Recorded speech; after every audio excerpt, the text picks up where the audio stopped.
look at what focusing or accommodation of the lens is. As we have done the internal structure of the eye, you must be familiar with these diagrams.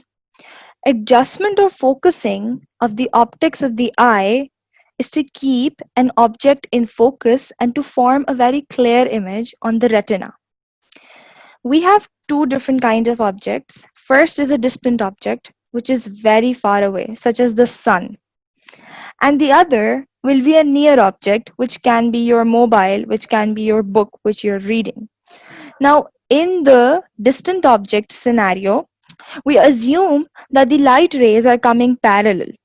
These parallel light rays need only a little bit of refraction by the lens that is present over here in our eye to converge and meet on the retina to form an image.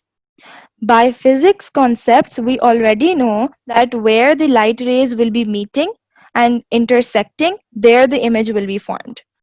So, our lens is designed in such a way that we can adjust our lens according to our needs, and it can either be thick or thin, and then we can form an image. Let's take a look at this diagram.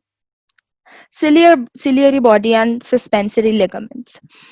Assume that we have parallel light rays coming over here and we need very less refraction. Keep this principle in mind that the thicker the lens, the more the stronger the refraction will be. So we need a thin lens. In order to make the lens thinner, we need to pull these rope kind of ligaments tighter. So the ligaments will tighten and the ciliary body will relax, which will cause pulling of the lens from this side and this side, which causes the lens to become thin, as we can see in this diagram as compared to this diagram. The lens becomes thinner. The thinner lens causes less refraction to take place and accurate refraction to take place, and retina an image is formed on the retina. Let's take a look at the near object scenario now. In the near object scenario, we have light rays that are coming from all different directions. They are not at all parallel and they are diverged light rays. These diverged light rays, they need to be refracted very strongly so they do form an image right on the retina, not before the retina and not behind the retina, because those two forms of images won't be any useful as they won't be formed with the photoreceptor cells.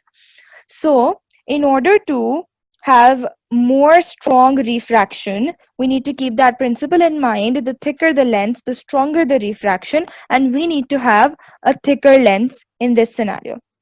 Now, in order to have a thicker lens, we are just going to reverse the process of the muscles that we did for the thinner lens. The suspensory ligaments are going to slacken, which means they're going to loosen, and the ciliary body is going to contract, and this lens will become rounded and it will become thicker as shown in the diagram. Now, more diverged light rays will be hitting the lens, more refraction will take place, and all the light rays will form an image on the retina only, and there will be a clear image formed. This is the two scenarios of distant and near objects. Let's take a look at this scenario where a person is known to be long-sighted. Now, when a person is long-sighted, he can view things that are distant objects very clearly, but he has difficulty viewing things that are near to him, like a book or a mobile that we've mentioned before. So, from a distant object, you get parallel light rays. However, this is a situation which is telling us that you're not able to view things that are near you, so there should have been diverged light rays entering into the eye. So just ignore that they are parallel. Just assume that they are diverged light rays that are entering into the eye. And as we all know that diverged light rays, they need a very strong refraction to take place so that they are able to meet at the retina and not behind the retina. In this scenario, with aging, a person's ciliary body and ligaments that are present over here, they lose the ability to make the lens thin or thick according to the needs, and because of that, people have eyesight problems. So when you have diverged light rays coming over here and your lens is not able to become more rounded, then less refraction will take place, and because of that less bending of light, your image is going to be formed behind this retina. Behind this retina there are no photoreceptor cells, and that image formed will either be blurry or you are not able to view it at all.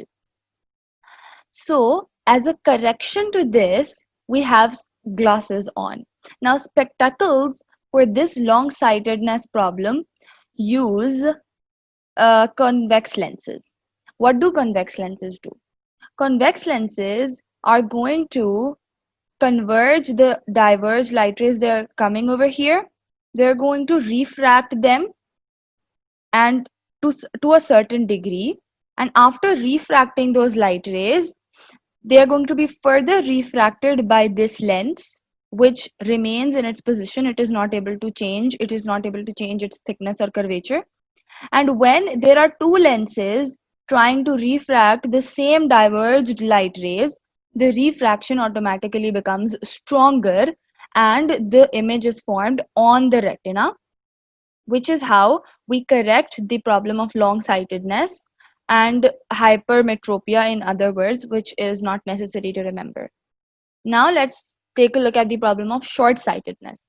In short-sightedness, we mean that you're able to view things which are near to you very clearly, but you're not able to view things which are far from you that clearly. So for that, you have parallel light rays coming from distant objects.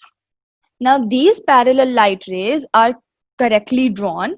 These parallel light rays need very less refraction so that they can form an image on the retina, not after the retina, not before the retina, as shown in the diagram. So in this scenario, you have a lens which is unable to change its thickness or its thinness or its curvature, and because of that reason your lens remains the same and it has the ability to refract more than it is needed. Now parallel light rays are going to be refracted so strongly that they form an image before the retina, which causes a blur image formation, and you're not able to clearly see what the object is. For this, we have a concave lens as the correction.